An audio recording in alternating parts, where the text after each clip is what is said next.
Good morning. Good morning. Once again, here we are at the Royal Height of Music podcast. As you know, we're here every week, Thursday nights at 7 p.m. And today I have a special treat. In my presence this morning, we have the pleasure of interviewing Dr. Faye Williams.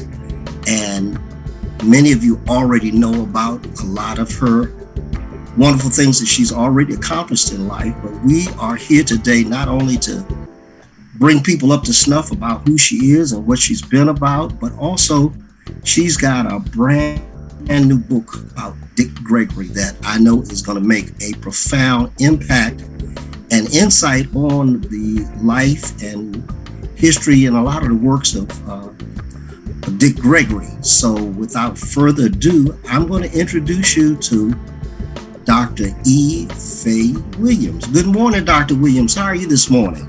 Well, good morning, and thank you so much for having me on. It's always a pleasure when a brother invites me to do something, I just love doing it, especially when it's about Dick Gregory, who was my very best friend, and I miss him so much. Well, I'll tell you, we are delighted to have you. And as always, we like to start with just getting a little of your history. If you'd be kind enough just to give us a little background, Dr. Williams, about who you are and where you've come from, we'd appreciate that. Oh, yeah. Okay, that's a long story. That'll take the whole 30 minutes. But I'm from a little town called Alexandria, Louisiana. Many brothers know that from having an Air Force base there. And I grew up in a family of 9 children. There were 7 girls, and of course we were the rulers in the house. The boys were the babies, so they just had to do whatever their big sisters told them to do. My mom lived until just a few weeks ago. She made her transition. She was just about 99, and under Mr. Gregory's theory, she would have been about 100 because he said you have to count the 9 months that the baby is in the mother's belly. So my mom lived a long and good life. It was a difficult life, but it was good. And she taught us so many things, and I attribute whatever I am to my mom. My mom even got an honorary doctorate degree for her community service and her work. I've been blessed. I had an opportunity at 16 years old to go to Grambling University in Louisiana. I graduated with honors, and then from there, I went to California to live with an uncle, and I worked there for a while. I went to UCLA. I got an administrative and supervision credential. I then went to the University of Southern California, where I received a master's degree, and I taught school for a while I was in California. Once I left California, I decided to get a law degree. I did get that law degree from Howard University here in Washington, D.C. I went back to school at Wesley Theological Seminary and got another doctorate degree. And I have a couple of honorary doctorate degrees too. I have traveled all over the world. I've been very blessed. I was born, on a farm on the river, as they say. But I grew up to be able to do many, many things in this world. I've traveled to Africa. I've traveled to the Middle East, Japan, Korea. The East, Japan, Korea, Okinawa, the Philippines, the Midway Islands. And people are like, how did you get to the Midway Islands? That was a famous island, but I did have a chance to go there. I was working for teachers who work on American military bases. I've also had an opportunity to travel throughout the Middle East. I've traveled to Tunisia. I've traveled to Libya. I've traveled even places we're not supposed to go.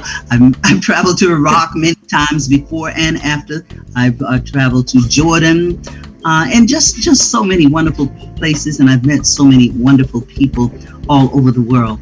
I don't think you have a complete education until you really have an opportunity to meet people in other countries. And that is one of the things I've been blessed to be able to do. I also have done some work at Southern University. I taught in law school, international law, for a short time, but mainly I had been a teacher in secondary schools until some years ago when Dr. C. Dolores Tucker and Congresswoman Shirley Chisholm passed away. I became national president of the National Congress of Black Women. I'm still doing that 16 years later. But in addition to that, I'm president of the Dick Gregory Society, and that's what I'm working on now. That's how I came to write the book, which is called Dick Gregory, Wake Up and Stay Woke. I also have a radio program called Wake Up and Stay Woke on WPFW 89.3 FM. You're probably familiar with it. I'm on every Wednesday morning at 10 o'clock Eastern Time. When Mr. Gregory passed away, you could say I was just totally lost. And no one ever expected Mr. Gregory to die. It's like everybody who knew him thought he would live forever, and I was among those. We had done so many things together. We've done so many protests, so many rallies, working with people on various issues, such as the British Petroleum oil spill, where many of our people lost even their lives. Some of them lost all of their possessions in that oil spill. We went all over trying to get some relief for the people. And when we couldn't get it here in the United States, we went to London, where the British Petroleum headquarters was located. And we even picketed in London, even though we didn't know the laws of London, but we did it anyway. Mr. Gregory was fearless, and I was just following behind him, whatever he did. We were so into helping people when they were protesting or having rallies for something that they wanted or something that you needed to do away with, that we kept picket signs in the trunks of our cars. So if we were driving down the street and we saw somebody picketing, we just get out the car, go and ask them, what are you picketing for? And it was usually something we believed in, higher wages or health things or whatever. We just go to the car, get a picket sign out, come back and fall right in line with them and picket. So that's the kind of life we live. That's the way we were. All of the deaths of young black men like Trayvon Martin and Jordan and all of those, we were part of it. Now, Mr. Gregory did go one place that I did not go, and that was in South Dakota. It was in the middle of winter, and he knew I did not like cold weather, so he didn't even ask me to go to that one. But any place else, I was, had picket sign and ready to go. But that night, I remember that he passed away. I had been in his room all day along with his daughter and with some of his family. Mrs. Gregory had come in and some of the daughters had come in that day. And people were just all over the room. They just wanted to see him. It's almost like they knew he was going to pass away that day. I didn't. I believed, when the doctor said, he'll be able to go home tomorrow. That would have been on a Sunday. So his daughter and I were there. We massaged his feet. We did whatever he wanted. He was hardly talking then. But I remember well, it was during the period where we were having the big challenges at Charlottesville, if you remember, when they had the big, it was a riot. Mr. Gregory said, when they don't know what they're picketing for, they don't know what they're doing, it's called a riot. Otherwise, it's a revolution. If we're doing it like Black Lives Matter, that was a revolution, not a riot. And then, of course, I just came from Tulsa, and there, people want to call that a riot. But that, too, was a massacre. We have to learn to call things what they are. These were white people doing this to black people, bombing them, taking away their businesses, etc. So we saw riots and we saw revolts, both. We have to continue to be revolting against a lot of things that are happening in our lives. But with Mr. Gregory gone, I just walked around in a daze mainly. People were calling me from all over the world because they knew we were good friends. And they were like, is it true? It can't be true. And I was sort of the same way. It just can't be true. But I had to adjust to that. And on the Sunday morning following the time that he made his transition, I was scheduled to do the sermon at my church. And I was just numb all the way there. I wasn't sure how I was going to do it. But one of his friends called Chef came and picked me up, took me to church, stood in the back of the room, and kind of directed me to continue breathing, just breathe. And when I walked up, I did that. I still wasn't sure what my first word would be. But I decided to tell one of his jokes because he had taught me how to, incorporate humor into what I was saying. So I told one of his jokes and everybody in the church laughed. And then when I came back, I went through this message with, no problems. And when I finished, my pastor told me it was the best message I had ever done. But it was about him. It was for my friend. And people were calling me and saying, well, and you're going to have to walk in his shoes. You're going to have to pick up the banner, for what he did. And since he had taught me so much, I kind of knew some of the things I had to do, and that was to continue much of the work we started on. And he'd always left shoes here by my door because if we would go walking and it was wet or snow or whatever, he'd take them off at the door. So they were still there. And I just spent the week walking around with his t-shirts on, walking around in his shoes, which were too big. I tripped for a while, but finally I decided that there are things that he taught me to do. and it is my responsibility to carry on those things. And so that's how I made it. And I often write when I'm in pain. I know when Cicely Tyson, who was a good friend and to whom Dick Gregory had introduced me some years before, when she passed away not long ago, I remember, having that same feeling. I was just lost because she would come to Washington. She would live at my house. She'd go in my kitchen and cook, and we would have the greatest time. Nobody would think of her as being humorous, but she was sort of like Mr. Gregory. She was always telling some joke or whatever. So I learned to incorporate that humor into what I do, and I still do that today, and I feel more comfortable. I feel closer to him when I'm doing some of the things that he would have done. Now, people often ask me, how did you meet Mr. Gregory? At the time, I was in my home state of Louisiana, and I was running for the United States Congress, the old Gillis Long seat that many people knew that by. He passed away while I was in the Netherlands on a job that Congressman Dimely had sent me to do in the Netherlands. And when I was leaving that night, I was told that I was going home to run for Congress. Well, little did I know I was going to do that. But you brothers are always deciding what we do. So I came back, and sure enough, Congressman Dimely had me returning home to Louisiana to run for that. And one night, I was having a dinner. Politicians have to have fundraising dinners all the time. And it just so happened that Dick Gregory was in Louisiana visiting his daughter at Louisiana State University. So Congressman Dimely invited him to come over to my event. He did, and he sat and he listened intently, and then he was called to come up on the stage to have a few words. Well, there's no such thing as a few words. That's right. So he came up and he began talking about the fact that you kept referring to things your mother taught me. I don't know how you remember all that stuff. My kids don't remember nothing I teach them. In fact, they don't even listen to me. The way that I get to talk with him is I pull a chair up by the refrigerator because I know they're going to come there at some point or another. So that was the beginning of my knowing Dick Gregory. And he was different from many other people who had, quote, come to help me. He didn't charge a dime. He didn't charge anything at all. And that's the way he was for many of the causes that he worked on.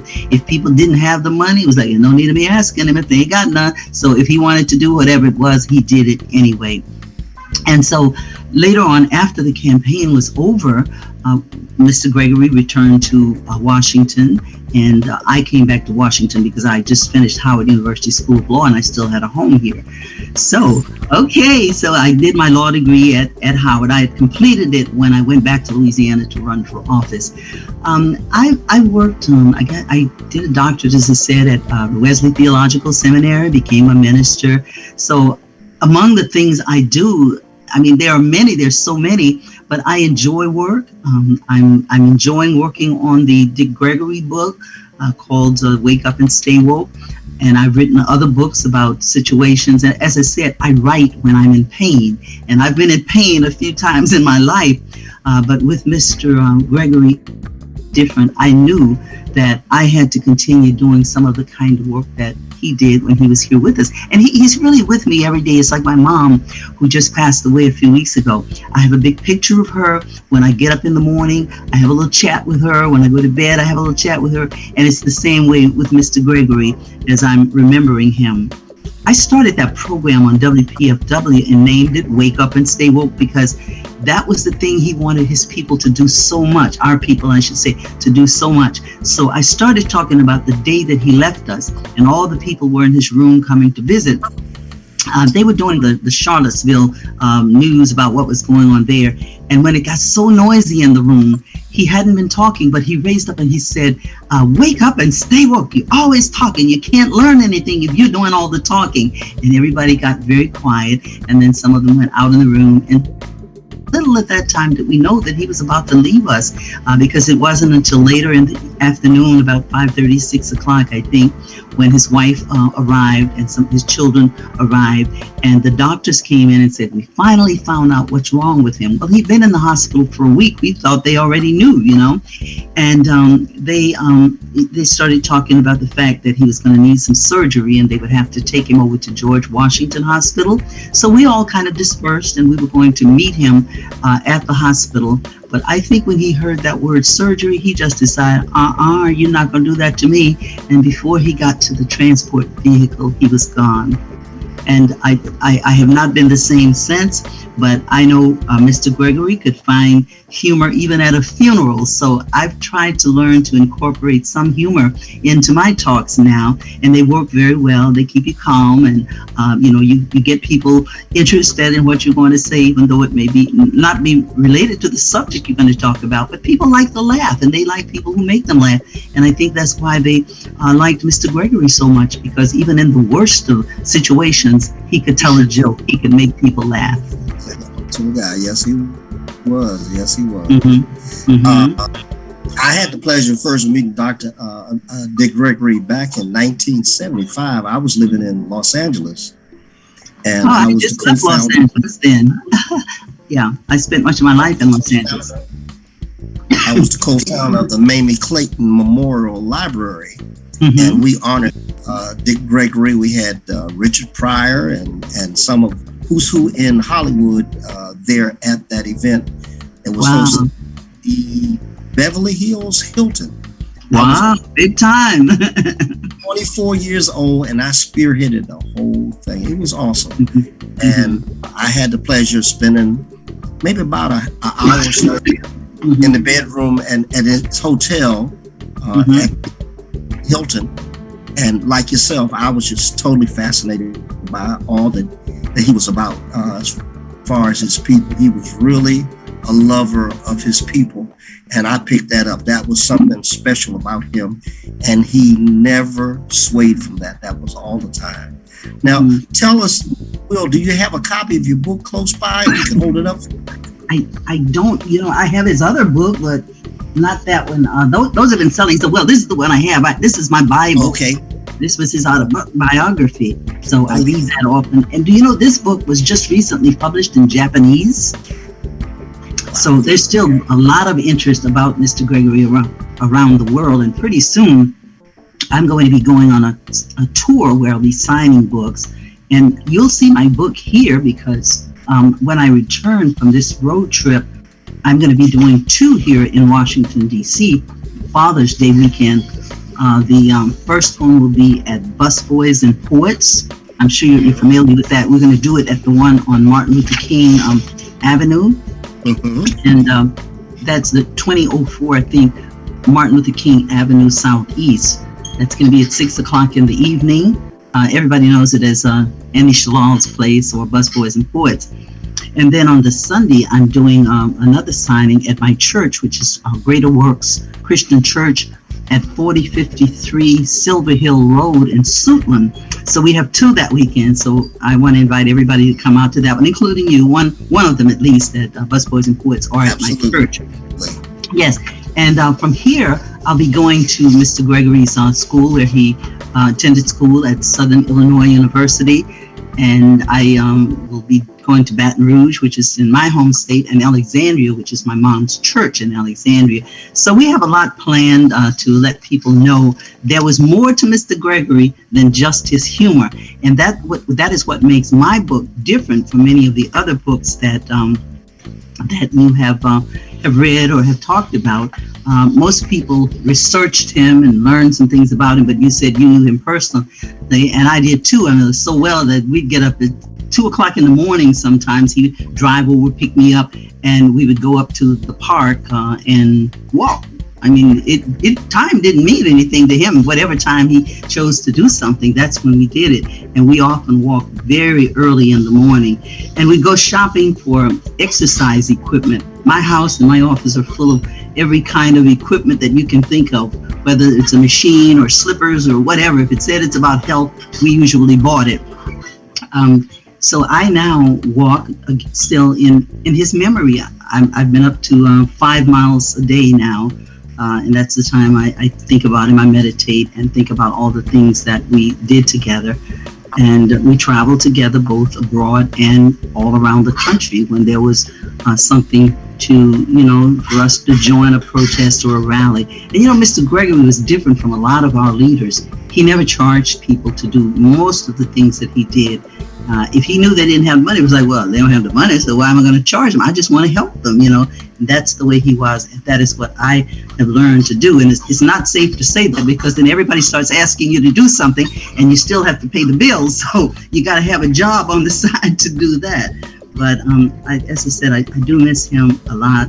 And I learned a lot from him. And I am just so glad to have called him my friend. And people ask me, well, why did I call him my best friend? And I said, well, we had so much in common. First of all, we were both activists. And from the time that I was a little girl, when my mom would take me and we'd go down the road. We didn't have streets then, but down the road to get petitions signed, to get a school bus for the kids, or get a road built back to where we lived, or what have you. So that is something we had in common. And he was such a daring person, such a caring person. He never had fear to do anything or to take on any issue. He could make you laugh. And as I said, when you weren't even in a happy mood, but before he was finished, he'd have you laughing. I've gone to funerals with him, and he made the family laugh. He just had that talent to do that kind of thing. And nothing was ever too big for him to tackle, and he would tell you things like, there's things that you don't do because these things harm you more than the people against whom you're doing them. And that's like jealousy. Don't be jealous. Don't be fearful. Don't be angry. And don't hate, because he always said that hurts the person doing it, not the person you're directing it at. And we'll find that that's true, but many of us will do it anyway, not realizing that's where we get all the high blood pressure and all the other problems that we have, because that hate, that anger, that fear, that jealousy is somewhere in us. So I try not to be those things. I'll tell you, some people test you now, and you want to be angry. You want to do more than that. You want to get physical with them, but you kind of withhold it because you know that it's not helping you and it's not hurting the other person. They're just moving on to something else. Now, I have a quick question for you. Currently, I know you're involved with several different organizations. Yes. Do you do a lot of public speaking along with that? Is that one of the things that you engage yourself? Do people call you to speak to different groups and organizations? All of the different things you're doing. Well, COVID has kind of redirected a lot of the things we do, but I've had many speaking engagements in cities, in different cities. I mean, I've flown to different cities and done 3 or 4 in the same day, starting out at a breakfast and going on through a banquet at night. Now, since COVID-19, we have had to do it on Zoom like we're doing now, but that hasn't stopped anybody. I think there have been more of these since we, didn't have to travel to where we're going. I can hardly remember a day when I'm not asked to speak on some subject. Just this weekend coming up, I'll be speaking on gangster rap and what it means to women and children. The subjects are unlimited, but I've been accustomed to when somebody asks me to speak, they'll say, "Do you know anything about whatever the subject is?" And I say, "Well, I don't know. Give me a couple of minutes, and I will," because I love to read. I love to and they think you're an expert in it suddenly because you have read something on it. But that's my effort, and that's how much I care about people learning things. Mr. Gregory would always say, information is power. And so if you want to be powerful, I guess you got to read, because I trust what he said, what he taught me, and I try to keep those things up as much as I can. But yes, we're about to get back on the road now. I'm going to be going on the road starting Friday, starting in Houston and Alexandria, which is my mom's hometown, in Baton Rouge. Then I'm going to Mr. Gregory's hometown of St. Louis. I'm going to East St. Louis, and then I'm going to the university where he ran track. And from that, I go to California, San Diego, Los Angeles, Altadena, Sacramento, and all of those places promoting the book. So I'll have my books, and we'll be traveling for the next several months, I'm sure, as we promote the book. And I think all of my friends should have a copy of the book. And so what I said is, many people sell the books for $39.95, as if that's, lower than. But anyway, they sell it for $40, $50. I'm not. I did what I know Mr. Gregory would have wanted me to do, and I limited it to $20. So I said, I want everybody who wants to know about Mr. Gregory, and to be able to laugh even though he's gone. I wanted them to be able to get this book. Excellent, excellent. And when you mentioned that, I know several years ago you were involved in several conferences regarding music. I had heard through the grapevine that you, along with some other people, had gotten together and did a lot of lobbying to actually get some of the music industry to make some changes in terms of the type of music they were promoting in our communities. Yes. Tell us a little bit about that. As the music ambassador, one of the things that I'm intimately involved in is music. Mm-hmm. So we are interested in positive music, music that elevates, music that encourages and pushes us to a higher level. So just tell us a little bit about your exploits with your music. Well, Mr. Gregory and I worked on that issue. I remember we picketed BET for about 6 months through the ice, the cold, the rain, everything. And it didn't make a big difference, except that we were able to move to talking with the people who were paying to have these things advertised on radio. And it just hurts that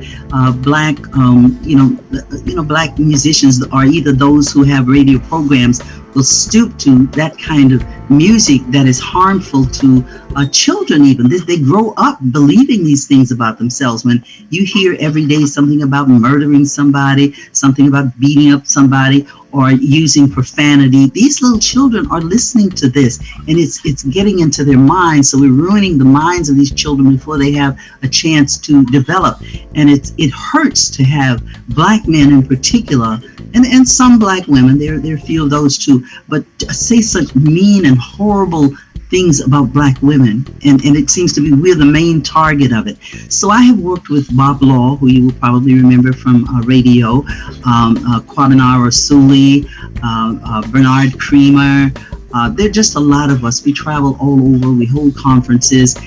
We try to talk with those who are doing this damaging music. We write to owners, those who are giving awards. That one hurts too, when you see they're getting awards for doing this kind of destructive music to our community. But we still don't give up. And we have been able to get some companies to back out of supporting these stations that use this kind of, and you shouldn't even call it music. It's not really music. It's just harmful language they're using about murdering each other, about drugs, about domestic violence, all kinds of things. These are things we just have to continue working on until we give these young people something better to do, because it's, quote, about the money. And you know what? The young people who are doing it have been talked into doing it, and somebody else who doesn't look like them is really making all the money. So, they might, it's like with sports, sometimes these young men wind up, they get a car, they get all kinds of things, and then they wind up with no money. But the person who is getting them to do it, they're getting all the money. That's right. And that's most unfortunate. Now, as we're kind of winding down towards the end, I would like you to share with my audience your personal contact information, email or phone number. So if anyone would like to get back with you, we certainly want to continue to promote you every time they look at this video. Again, we want them to know how they can reach the illustrious Dr. Faye Williams. Okay, and you ask about the book. It's they'll be able to find it easily. It's kind of red on the cover with a picture of Mr. Gregory running track. And that's where it comes, running for life. That phrase came from. It's on Amazon.com if people want to order it. Of course, I want a lot of people in DC to come to one of the events I mentioned earlier at Busboys and Poets on the 19th, and at Greater Works Church on Silver Hill Road in Suitland on the 20th. And of course, it makes a nice Father's Day gift too, and it's not very costly, but it is worth a lot. My email is just abbreviated Dr. E. Faye Williams @gmail.com. That's Dr. E. Faye Williams @gmail.com. And everybody knows my phone number anyway, so I might as well give it out. It's 202-554-0159. That's 202-554-0159. And I'm like Mr. Gregory. I may go to sleep, and you may wake me up, and 30 seconds after you hang up, I'm back to sleep. So never fear calling me at any time of day or evening. I mean, I hope you'll be able to call me within reasonable hours, but reasonable for me, just like reasonable for Mr. Gregory, was almost any time. Right, all right. Well, again, I'm thanking you in advance. In fact, I do plan on inviting you again back to be a part of the Royal Height of Music podcast. I've certainly enjoyed learning a little bit about you, but I know this has only been the tip of the iceberg, so to speak.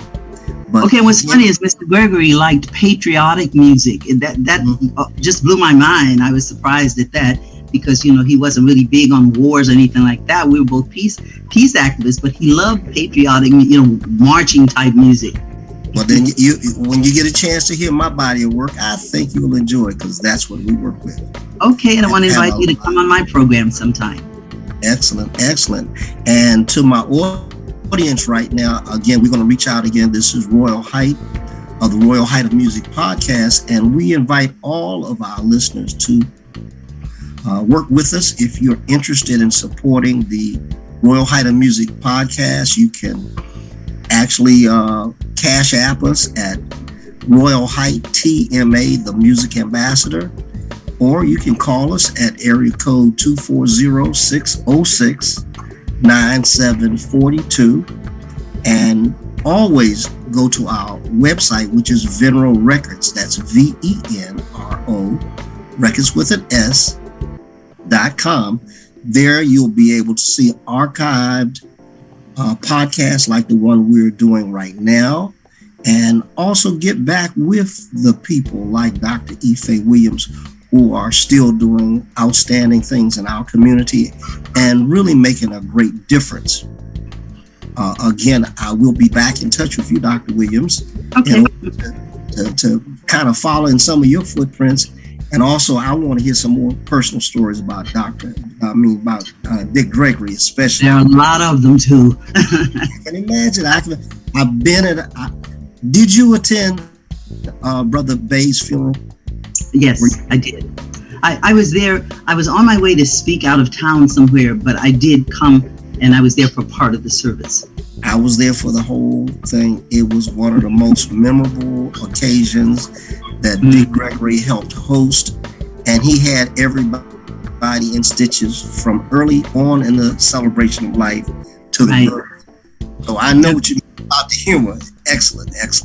So look, I'm not going to take any more time, but we are thanking you again for you taking out your time to be with us this morning, and we look forward to supporting you and doing all that we can to help you in all the different things you're doing, and getting back with you again to invite you back here again. So again, thank you again.